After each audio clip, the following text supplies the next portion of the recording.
Money doesn't just come from one place. It drips, trickles, flows, and floods into our lives in different ways. Welcome to Drip, Trickle, Flow, Flood, a podcast that explores the power of multiple income streams. We've got merch. That's right. Drip, Trickle, Flow, Flood t-shirts are officially here, and they're as comfy as they are conversation starting. Grab yours at the link in our show notes. All right, everybody. We are so excited to have my friend Elena Lipson with us today. She's an intuitive coach, a strategist, a podcaster, an amazing dancer, a content creator. She's a maker of phenomenal mashed potatoes, and we're so excited to have her here with us. Well, I love that you actually said that. I do make really good mashed potatoes. Okay, well, I guess we can't eat them through the Zoom, but I feel like I'm You'll able have to to try invite me those. over and I'll bring a big bowl of mashed potatoes. Elena, we're so happy to have you. And first, we're going to talk a lot today about using intuition when you are choosing the different income streams to have for your business. But before we get into that, I want to hear a little bit about your drip, trickle, flow, flood and how you came to that, because I know initially you were like a one stream gal. So walk us through a little bit of that. Yeah, it's been like such a deeply embedded philosophy that I picked up along the way to do one thing and do it really well and just do that. And that's the thing you're known for, the thing you shout from the rooftops. And that worked pretty well. I have done many things, but consecutively, I was a corporate trainer. That's how I started. I was in tech before that. I was in a network administrator in my 20s, moved into training on technology. Like, I'll date myself a little bit. I was creating websites in HTML. And then when Dreamweaver came out, I launched into like training and really loved teaching in front of the classroom. And then I moved into corporate training on data entry and software and leadership skills, things like that. And then when my son was born, I moved into owning my own store online. First thing, like this is pre-social media, so a whole different thing. So I'm not scared to switch things, right? Because as life seasons change, but it was always like, this is the thing I'm doing. If you ask me what I do, there's one thing. So through that, I moved into blogging and writing because that's how you sold things back then. There was no posting your product on social media. So you had to really learn how to communicate that way. And then from there, I moved into coaching other people who wanted to kind of do what I was doing in the blogging world. And then since I was in the training and coaching world before, I tripped upon, I guess, like the B school era, which was this online sort of introduction to thousands and thousands of women who could have the laptop lifestyle. It's almost like, I want to do that. I want to go back into coaching and like training people on what I discovered, which is I want the freedom of working online. That was my biggest like motivator, to not have to go anywhere, not have to ask anyone for time off, to really be able to still serve clients, but do it online. So I launched my coaching business in 2012, 13. And that's what I did for a good decade. And I had retreats and masterminds and courses. I was a very good student. I did all the things. I sold many courses. I collaborated and co-hosted retreats. So that was what I did. It was always in that direction, hosting. I did start a podcast eventually, but before that, it was all like online calls, phone calls, in-person meetups, things like that, but mostly online. That's where my income came from. And that's what I did for a decade. And I loved it. And once the pandemic hit, I started questioning just the topic I was teaching was self-care for entrepreneurs, building foundational processes and strategies and systems so they can actually be home with their kids if that's what they wanted, to have the freedom to travel. To the big thing back then was like retire your husband, which is, I did have that as a thing too, but he's retired now anyway, not because of me, but it's an unexpected early retirement, which is another piece of why I started looking at other avenues. But during the pandemic, I started questioning the more tangible skills that might be needed in this new era. And I've always loved to write. I've always been a writer many years, like in everything I did, I've always written. And I just toyed with the idea of becoming a copywriter, not alongside, but instead of, because how could I do both things at once? You have to cut and separate and do the next thing. And that was really my thinking. And so I got certified as a copywriter and quickly built up that business just because of the multiple relationships I've had over the decade of coaching. And then life happened again. I don't have to go into that, but it was just really intense personal events in our family where, again, I was like, I needed to reassess what I was doing. I still continue copywriting, taking just clients here and there. And I think that's where we met, Melissa, where in that sort of era where I was just coming out of copywriting and really questioning, so after that, I took a jobby job, like a 9 to 5 job at a company doing copywriting and content creation because we needed insurance and we needed some stability due to just life happening. And it was the best and worst year ever because it was completely on someone else's schedule, which I hadn't done since, I don't know, almost 20 years ago. And it just felt, at first I was like, okay. And I remember Melissa and you and I talking, because I think you had taken a similar like consulting role. We're like, oh, this is great. There's like a paycheck and insurance and like people tell you your project. I don't know. It just felt, because it was so different. It felt very expansive at the moment, which it was for a while. And the company I happened to choose was great in a lot of ways, but there was a lot of turnover. My manager was fired after a month, and then we didn't have a manager for a while. So the work I was doing was good because I was still writing. I was writing ads and copy and all the things I love to do. But the longer I stayed, the more I just realized physically, like I was not happy. I've always taught intuition as part of my coaching and training. And so my intuition was screaming, like, this is not for you. This is not good. I was physically stressed. That's Melissa and I had these conversations. And I just started listening to the kind of things you were doing, like you and your husband. It was very like you were still writing and you were still doing like all these different things. And then you got into UGC after that. And so it just was expanding my perception of what's possible and what kind of things I could do and what kind of skill sets I had gathered over decades that could lend themselves to doing other things. And so that's really where my mind opened. So for the last year and a half almost, I've still been doing content creation. I've still been doing writing projects here and there. My podcast is going strong on like over 300 episodes because that was a very intuitive, this is something you are really good at and enjoy doing. I don't know how it's going to go financially yet, but it's like a leap I took. And so now I'm doing several things, including the podcast, collaborating with peers on creating retreats and courses. I have my own content creation that I've started doing since September. And I'm open to like other things that are coming up. My husband and I are talking about real estate.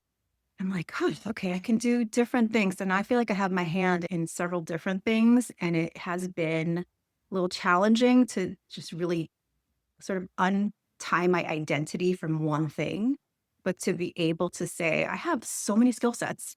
And how can I now apply them to things that bring me joy, bring income, will grow over time? And so when I listen to this podcast, which is fun to be on it now, is to really just consider different options and to consider being able to allocate time in a way that still feels super intuitive to me and joyful and fun, but also challenging because I'm trying new things. So long story, short story, I can go into any different part of that. Yeah, you hit on some very interesting pieces there. One, it sounds like you were always pretty focused, like this is your track that you're on, but you weren't afraid of changing that track. So where do those two pieces come from? Because they're almost counterintuitive a little bit there. So where does that linear kind of mindset, where did that come from? And then what gave you the confidence to say, I'm going to change what that piece is? Yeah, I think the duality of those things really describes me and a personality because I grew up in like the era of go to college, have one interest, get a job, do that for a long time. So that's kind of where I came from. So that was always the knowledge that I had, and I'm going to stick to it. I'm going to learn. I'm going to get the degree, the certification, whatever it takes. But then because I'm also, the other side of me is also very intuitive. I'm very embodied in what I do. So it's very hard for me to pretend to like something. If it's not working, I try to figure out why it's not working. Is it something I'm doing? So as I moved through different pieces of what I did, like I had no problem quitting jobs. I had no problem applying for the jobs that I was underqualified for because I just knew I could do it. So there was always a very confident part of my personality, and I wouldn't say I would change because it just didn't feel good in the moment. I always take a time to process if something isn't working anymore, to really understand why it's not working, if I'm contributing to that. So I think part of it is just kind of a deeply embedded confidence that I know I can figure anything out like that. I'm really grateful for that piece. It's not always 100% there, but it's there quite a bit through the changes that I've made in careers. And to me, I always felt like they had a thread together. Like when I was in technology and teaching and moved into teaching technology, Then I moved into teaching more software and leadership. Like there was always a thread through everything that used my skill set. I would say my dominant skill set is communication, whether it's speaking, writing, reading, editing. Like I'm very good with words, and the words are part of my intuitive sort of interpretation of this feels right, this doesn't. I can very quickly in conversation with a client hear their gifts coming through. It's a skill I've developed over decades, but also something I think I inherently am really good at. So for myself, I always question like the direction through the filter of my intuition, meaning how does it feel in my body? I have a practical side too. So is it practical, and it feels good and it makes sense. So I do have a process that I go through where I take it through my own little framework of when I'm exploring a new opportunity, like with the UGC piece for the longest time, because I have a niece who does it, who's in her 20s. So I was like, I just pigeonholed that idea. No, this is like for someone in their 20s who just wants to be an influencer. And I just had this idea of it. And I've helped her when she visits here. I help her with pieces of it. And I'm like, oh, this is cool. Like I'm helping her write a script and helping her figure out the shots. Like actually, I started enjoying it. And then as I know Melissa got into it more, I kept asking questions and I'm like, okay, tell me this, tell me that. What is this? How do you do that? Because I still had this preconceived notion of what it was. But once I really started feeling into the pieces of it that felt right to me, I'm like, okay, I'm just going to try and see how it feels. So it's a very intuitive decision to say, this feels interesting. I'm following my curiosity. And then it was working. It's like, oh, okay. So you get the feedback, right? So even though your intuition is really powerful and strong, I still believe in verification and like making sure that the outside world is also responding to what I'm doing. So I think there's a nuanced way to process your intuitive nudge, but also a very practical, okay, this is something I'm still really interested in. I've been thinking about it for a while. My body feels really like leaning towards it when I'm doing. I have very somatic practices around my intuition. And then as I spent an afternoon exploring all the tools and starting to create a portfolio. I left that. I was like, okay, that was really fun and enjoyable. And I think I can do this. And so really sometimes it is step by step where I can just check in. And if I spent that first afternoon doing it, I was like, this is so tedious. I have no desire to even learn more about this. I would have known very quickly that it's not for me, but I'm almost like experiencing the joy of it while almost talking myself out of it. Is this really what I want to do? But it's so fun. Okay, I'll just keep doing it a little more, just going towards it because it's not my full-time career. It's this part-time path that I'm exploring and I don't know where it goes yet. We'll figure that out as we go. That's part of the risk aspect of it too. But sometimes, I would say most of the time, your intuitive nudge isn't going to tell you the next 28 steps. It'll just keep you focused on the joy of what you're doing in the moment. And if it feels good, keep exploring and expanding. And that's how I navigate it mostly. Yeah, it seems like you've worked with a lot of different entrepreneurs and obviously you've interacted with a lot of people. You mentioned the identity being tied to what you do. I was going to ask the same question. Yeah, and that's a real thing. And I'm always interesting in the fact that I add a lot of things. I very rarely remove things. And I know these people that it's like you walk up to someone and it's what you do for a living or this business you may have or whatever, that often is someone's full identity and it can grow and grow. I have a friend going through a pretty major change, very public change, and his identity has been 100% tied to this thing for decades. And now this change is happening. So talk a little bit about that identity being tied to something and being able to separate from that. Yeah, it's such a great question. And I have a husband who's going through that too, through the retirement piece. And so I do believe, like I said, I was going to come from a very identity focused background where what you do should be professional, what you do should wear a suit, you go in and do your thing. It's where I came from. You're going to be a lawyer or a doctor or have your own business. It was very like professional. So that's who you became. And so I definitely adopted that as who I am. And as you're starting in the business world and going to networking meetings, the big thing is like what this like 11-second elevator pitch. Who are you? What do you do? Who do you do it with? And I'm taught that for a very long time to my clients too, in a different format. I called it the love, hate, create formula. Like, what is it you love? What is it you're frustrated by? And what do you create? And that's how you introduce yourself because that's who you are, right? That's who you are. But or Anne, through sort of spiritual work, you get asked, who are you really? Am I a mom? Am I a sister? Am I a wife? Am I a coach? What am I? Just this cosmic being. So I've done a lot of that spiritual side work too, to where I've been able to separate who I am as a human with what I do. And it's taken a long time to do that, but I still have, in fact, even before this interview, I was sitting like, do I feel worthy of like ABC if I'm not making XYZ? Like I just was having this thought and it was like an identity question. Who am I if I'm not making this much money? Or who am I if I don't have this role? Or who am I if I'm not this kind of what fill in the blank, whatever it is you are? And I honestly think it's a lifelong journey to do that because as soon as you start to have decades of experience behind you, you can see that you were never the network administrator. You were never the corporate trainer. You were never the whatever. You were the through line in all those roles. And I had very similar through lines. I always show up as very like professional. I use a lot of color in I was known for like the person who used all the colors on the flip chart.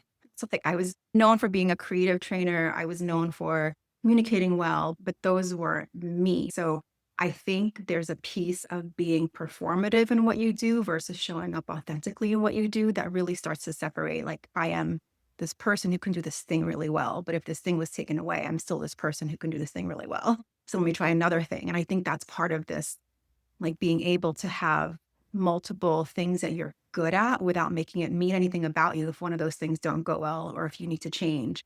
So I've gotten almost very humble about it. Like I know who I am as a person.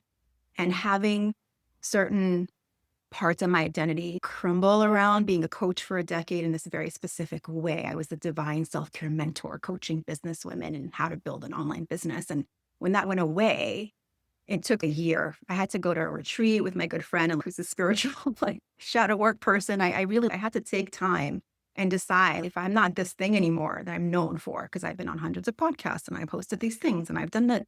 If that goes away, like what does it actually mean for me? And it took me a while because I quickly put on the next label, which was copywriter for these people. And that felt really good because then I didn't leave a gap. But then when that started going away, I think I had another moment where I was like, okay, who am I now? So I do think there's an evolution of identity. And from the conversations that I hear on this podcast with you guys, I think it's really powerful because it's never about if I make money in 5 different ways, then I'm this kind of person. That's a really good thing. It's very like playful almost. Let's see how this will turn out. Let me just try this. And to me, that's a much more powerful place to come from because then if two out of 5 of those drifts don't turn into flows and floods, you're like, great, let's try something else. Like it's just a very exploratory way to identify as someone who can do many things. Versus if I don't succeed as this, which is happening to my husband right now, because he was in first responder for decades and now he's not. And so he's had to really like shift. Who am I now? And it's been a really interesting process helping him go through that because the more we can detach from making it mean something about us, the more we can show up and do. I don't know, if someone offered me some opportunity tomorrow that has nothing to do with anything I've done before, I would seriously consider it. Let's see where this goes versus no, I'm a this, I can't do that. And it just feels much more open and expansive as a person. So sometimes there's people that they pursue whatever they're doing because they love it and that's fantastic. Sometimes you fall into things. Sometimes people keep doing things because they're good at them, not necessarily because they enjoy it. What's your take on that? Because it's easy to just stay in something for decades simply because you're having success, even if you don't enjoy it all. And that is quite the dichotomy that you can be really good at something, even if you don't like it. Totally. And I do think there's 2 ways to answer that. And one is it's okay if you don't love what you're doing and it's making money, but the money's supporting things that you do love. That's one approach. Like I'm an accountant, I'm making this much money. Like it's not the most exciting work. I'm really good at it. If I could go be a circus performer, I would, but this is my personality. I'm good at it. But guess what? That money creates opportunities for my children or my home or my freedom or my travel. And I take 6 weeks off a year and I do this thing. So I think that's totally valid and okay. I don't think there's anything wrong with that.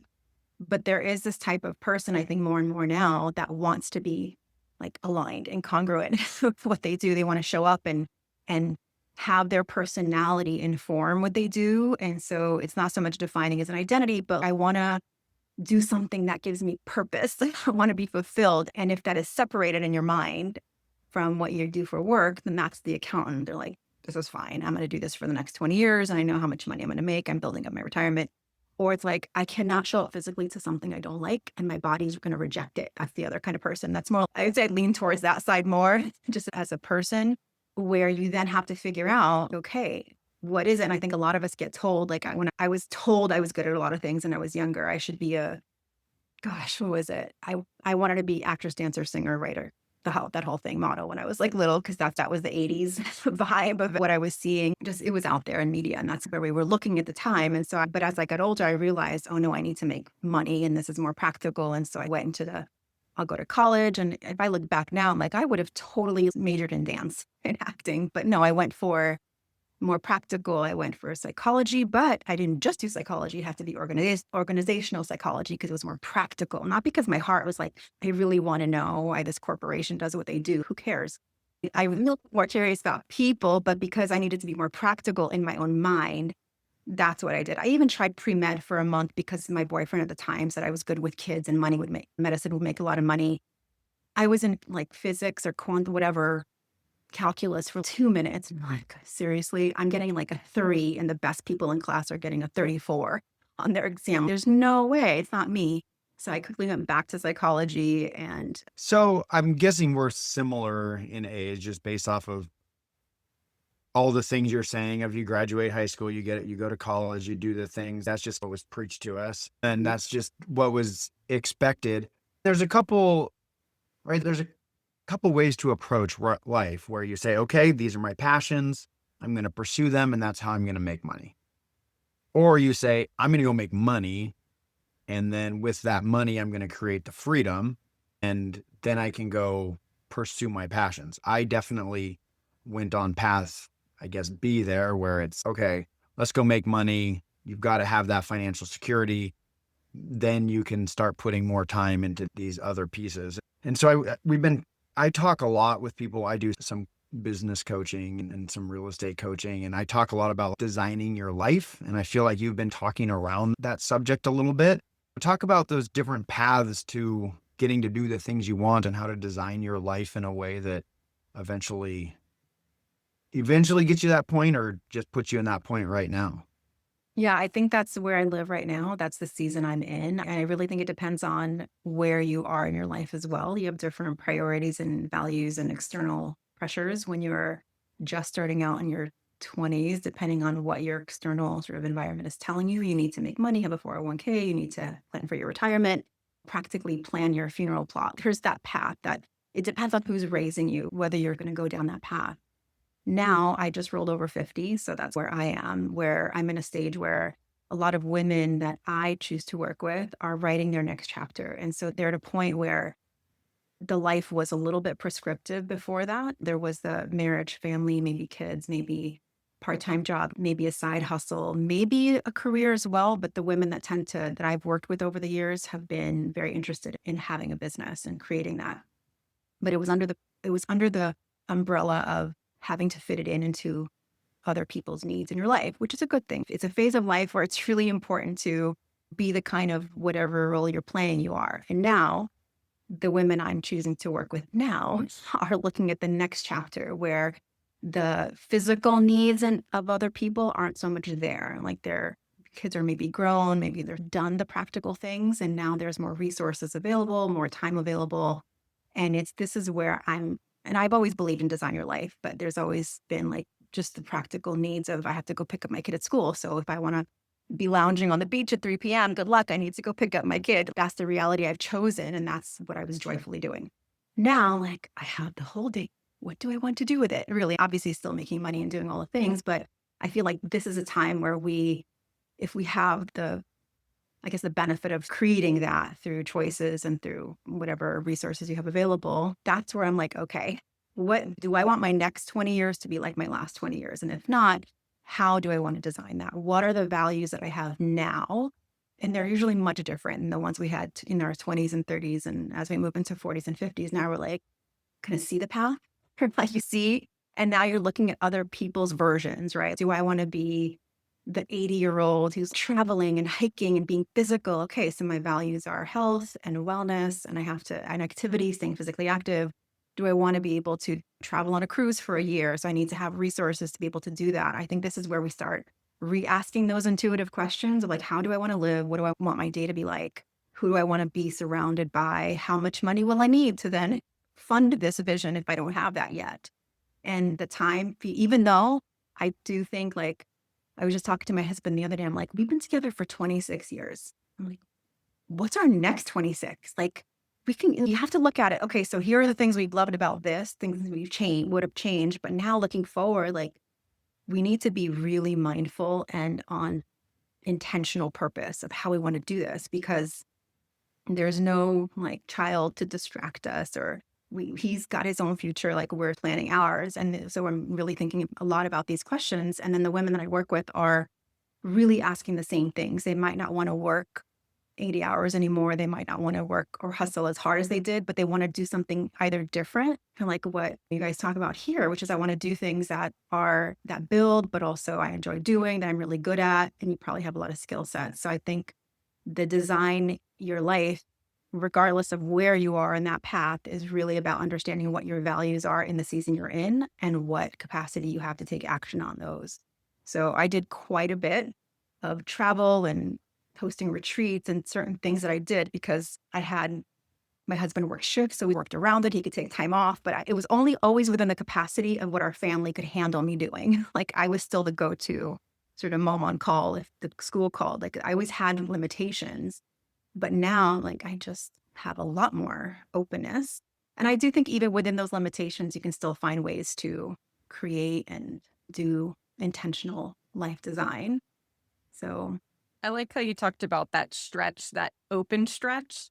We definitely have a lot of listeners that fall into that place. And that is such a special place because I think we often plan for the constrained time and not for the open time. And so I love to hear your thoughts around, because you're so good with intuition.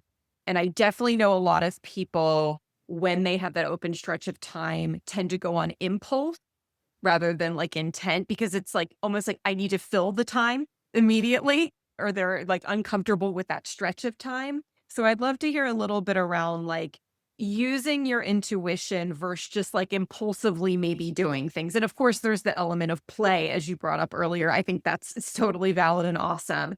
And then what signs are we looking for? Because lots of people ignore their intuition. So like when something's not quite a fit for you, like what are a few examples of signs? Or when something's like a full bodied yes, what are some examples of signs that would look like? yeah, that was a great question. I think the first place to start is a lot of people, I believe everyone has an intuitive voice, some that speaks to them, or it's a knowing, or it's a hearing, or it's a seeing, or it's a feeling. The first place is to really, first of all, ask yourself some really good questions or have someone else ask you really good questions, and not in a fast way. I think intuition requires slowness and intentionality. So even just starting with a very simple question that a lot of people have a hard time answering because it's always come from the outside world, which is what do I want? What do I want in this next 1 year, 5 years, 10 years, whatever it is? And if you answer that, you just pull open a piece of paper and a pen. What do I want? That's like the blank page fear for someone who has always had answers sort of given to them, or it was a practical path. Because now if you say, what do I really want? If no one else mattered, if there was no one else in the world who could put their 2 cents in and it was just me, what do I want?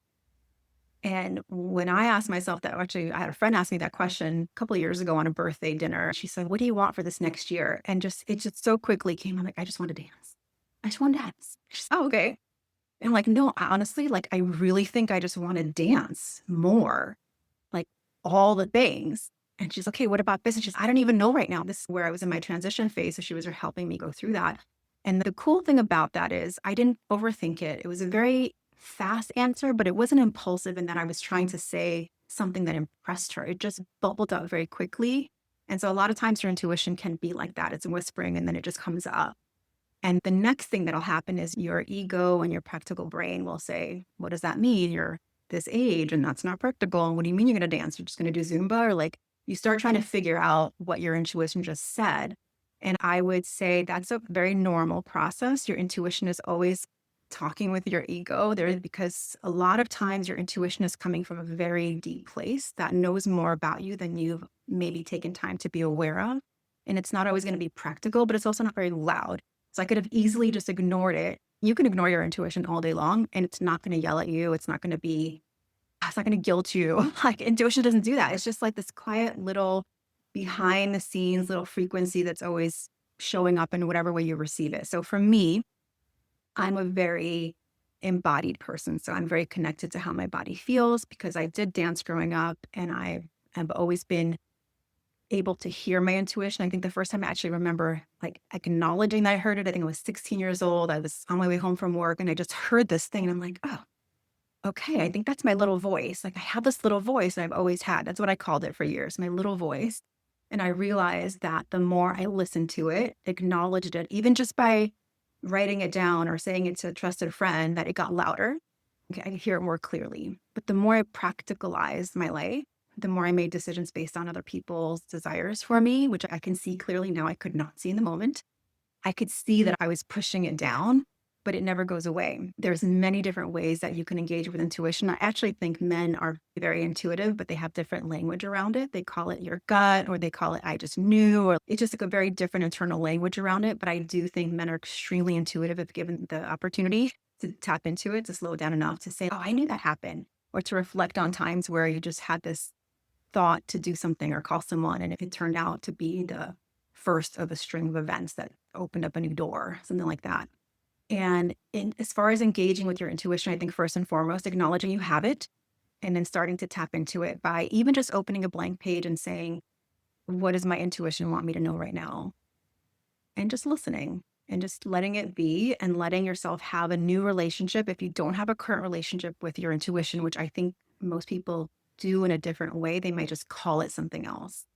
Oh my gosh, yeah, I was just thinking of my friend and they called. That's a validated, like a point of, okay, well, that was my intuition. And the more you can validate those moments, the more the volume will get turned up and you can start doing it on purpose instead of by accident tripping over. Like even just, I would do these games to activate my intuition. I would get in my car for lunch, when I was at work. And I'd say, okay, where do I want to eat today? And I would just, the first thing that popped into my head, I would go there. And sometimes I would run into someone. I was like, oh my gosh, I wouldn't have met you if I wasn't there. So these are like little playful examples of practicing playing with your intuition. Or I'd walk into the market and say, like, I put my hand in my stomach and okay, what does my body need right now that's healthy for my body right now? And I would get a quick little picture of something, some food, and I would go there. So you can start to engage with it and start to make it louder and start to see. And the key here is to acknowledge it when it happens. Oh, okay, that was really good. That felt really good in my body. And so one of the reasons I teach somatics and what I do as well, which is really simply just connecting to your body through breath, releasing energy through basic, simple movements like shaking, grounding, getting your feet on the grass, is because the more you're in your body and out of your head, because a lot of us live up here, neck up, you start to feel different things. Oh, when I start teaching an intuitive, like a workshop or whatever it is, one of the first things we do is get to what does a yes feel like in your body and what does a no feel like in your body. And there's a lot of similarities. Most people feel like a very light, bubbly, expansive feeling in their chest area for a yes. And they feel like a heaviness, and even their body will maybe slouch a little bit for a no. So that's a very simple intuition tool that anyone can start doing, like right now with, is this coffee good for me? Is that what I want? Or even just visualize a sample of maybe you're making a decision, which is where I live a lot. I have a quiz around intuitive decision making because of people have different styles of engaging with it. So you could start saying I have option A or B, and you start to like visualize option A through a door, visualize option B through a door. Maybe you put a third door there just for the little variety, and just see which one feels like an open yes in your body or a no. Now, again, there's a lot of practical reasons to choose A or B, and there's nothing wrong with choosing those practical choices either. And I would say I love to layer it with an intuitive knowing as well. Okay, wow, for some reason, this just feels like a better option. I'm not sure why. So I'm just going to let myself explore what that would even look like a year from now if I chose this, or a year from now if I chose that, and start to have that conversation with that part of you. Because I think one of the biggest mistakes we do when we're trying to make a decision and we want to be intuitive about it and authentic to ourselves, to what we really want that would make us the most satisfied, aligned, happy, is most people check with other people first and then start to pick out of those decisions versus having your own option first, making your own decision, understanding why it's the decision you made, and then going to a trusted resource and saying, this is what I want to do. Can you help me think through this? Or what do you think about it? Because then at least you're more solid. Like I just recently was like, I had a reel where I was like, and it got really popular, said, don't ever share your idea in seed form, ever. It's just too tender, it's too fragile.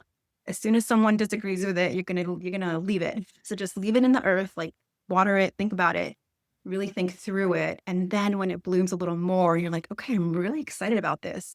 So that when you bring that idea to someone you trust, they'll be able to see that you've thought through it more and that it feels like a right decision for you. And even if they disagree with it, you have enough context around it to say, doesn't make 100% sense, but this is what I choose.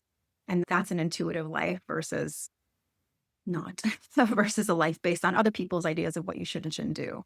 You are very wise and have a lot of self-awareness. It's pretty fascinating to listen to you all about all this stuff. I am the person that finds a seed on the ground. It might not even be my own, and I start bringing it to everybody else. Well, how does that work for you? It seems like you have a lot of good things going on. So I'm not, again, But I think it does overwhelm people and catch people off guard, and maybe sometimes don't take my ideas as seriously because they're like, oh, here's another seed that blew into Tony's hand or something. So that's an interesting thought of just letting that seed sprout or bloom or develop a little bit within yourself before you start sharing it with everybody. And I think it depends on who the people is. I definitely have some people in my life, Melissa's husband, Gary, being one of them, where I can call up with whatever seed and just start going, and we rap about it for a little bit, and that may be the end. The seed never gets watered, or maybe it'll go into something else. As you were talking, I was curious, how does intuitiveness and money interact when you're going through these different games or exercises? Yeah, that's a good one. I think it's very situational, right? And it depends on what your relationship with money is in general. I think there's a good awareness around that. It instantly brought up an example of many years ago. I was gifted essentially like a photo video shoot for my brand in LA. I'm sure Melissa, who it was, I'll share afterwards, but I essentially won this photo shoot and I was booking my trip. I'm like, oh my gosh, my whole body was just buzzing with the possibility and the excitement and the planning of it and the clothes. And then I went to book my hotel. And I remember exactly where I was sitting. My husband was in the kitchen. I'm like, oh, there's this hotel. It's $500 a night. I would like my whole body was just collapsing in this fear of spending that much money on a VIP hotel room. And on the one side, my intuition's, but it's going to be such a beautiful backdrop. That's where you're going to film. It's going to be stunning. You're not going to remember how much you spent. Like, it's just going to be amazing. It's just one night, 2 full days, has all these cool little areas. And then my practicality was like, but you're not making the money to spend this. Who do you think you are to do that?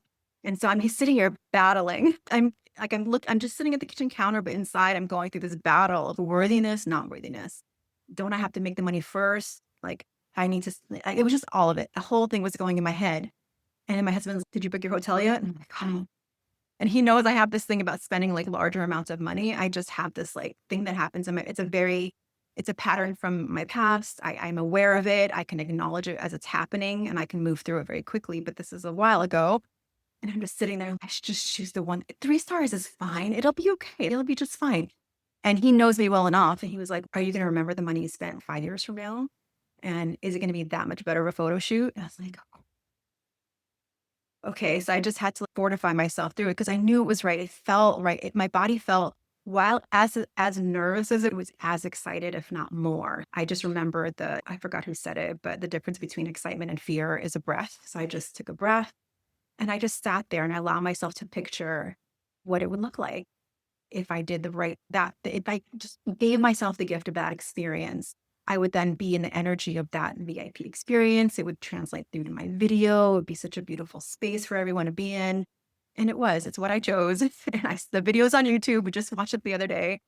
And still, I'm like, oh, I'm so glad I chose that room. It was so beautiful. The whole hotel experience was lovely. And I think it really gave me validation of, yeah, I can invest in myself and it turns out really well. And that's okay. So I think for a relationship with money, it's not as easy as, do I want this? Yes, let me get it. I think we have to acknowledge the stories we have around money and what it means to us to spend a certain amount. Like I have people in my life who would not blink an eye and spend $5,000 on a bag. And I'd be like, oh God, no. But then I turn around and spend $5,000 on a program that is valuable to me. So it really is a relationship between your values, understanding what the investment means to you, but more than anything, being super intentional with the money spent, because I think the worst thing we can do is just come from ego. And I could have easily has come from a very different place with that and tried to validate my existence with that hotel room. Oh, I am more worthy because I spent this. That's not where I was coming from at all. It was more about having the experience and feeling like my business is real. I'm making this investment. It's going to have this kind of ROI. I'll be able to use this video in so many ways. There was a practical validation of my intuition and also an acknowledgement that spending money sometimes makes me break out in a sweat when it's a certain amount. So I just had to work through that and understand that I might still be uncomfortable as I'm going through it, but it's a discomfort that helps you grow, because what I did was I hit an edge with spending, and everyone has a different edge, right? Yours might be $20,000, it might be $100. I don't know what it is, but everyone has an edge where it makes them uncomfortable spending. And that's where you really need to be able to sit back and take a breath and say, okay, what am I making this mean about me? Do I really want it? Am I getting it because someone else thinks I should have it, or because I'm comparing myself to somebody else? So I do think money is a very spiritual exploration. And that's one of the main reasons why I'm like open to it coming from all different sources now, because if I just say I can only make money by being this, it's very limiting. But if I can open myself up, that's a whole different topic. But all to say, I think money is a very personal experience, but the more you can get in touch with the reason why you're spending it, what your values are, and do I have the resource to do this? Sometimes you need to put something off for a little bit, and that's okay. Like we can delay our gratification, but when it comes to money and spending, the more intentional relationship you have with your body's intuition and how you feel about it, and then knowing where that's coming from, which takes a while to unpack because we inherit a lot of things about money before we can even remember what it means. My biggest memories are watching my mom pay the bills in the kitchen, my dad sort of spending without really thinking about it. So I've got all these stories like I've had to unpack over the years, and then you end up blending a household with somebody who has totally different stories around their money. And like my husband had his whole education paid for by his grandmother, and I had to get loans for myself and pay it all myself. Like we just have very different stories. So he has a lot more comfort around certain aspects of money, and I have certain, I don't know, what I even call it, like neurotic thoughts about money, or because I've had to work for it. I've worked since I was 12 and I've paid for everything mostly myself. I've been living on my own since I was a teenager. So there's ways that I think about money that he doesn't. You have to also blend that with another person when you're making decisions. So money's a very deep, you guys have a podcast on it. So there you go. You know how deep it can be. But I do think it's a great opportunity to really let money reflect your values and to live in a way that feels very intentional, pointing the money in the direction that means something to you versus just accumulating or spending it on things that you think you're supposed to have. I love meeting people who are just like, I don't care. I don't care what I drive. This is my value. This is where I want to build. And I just love like hearing the unique stories of how people make money and what they spend it on. It's really fascinating to me. And what they don't spend it on is also fascinating to me. I agree with that. I love this like money diary. The things I'm like, so fascinating. You've shared so much wisdom with us today, Elena. We took up so much of your time. Thank you so much. I feel like there's 8 million nuggets that we all need to like revisit. And when Tony and I do our social media, we're going to have 47,000 quote cards. But thank you so much for joining us. If you enjoyed this episode, please rate and review on your favorite podcast platform. And we'll see you next time on Drip Trickle Flow Flood. Thanks, everybody.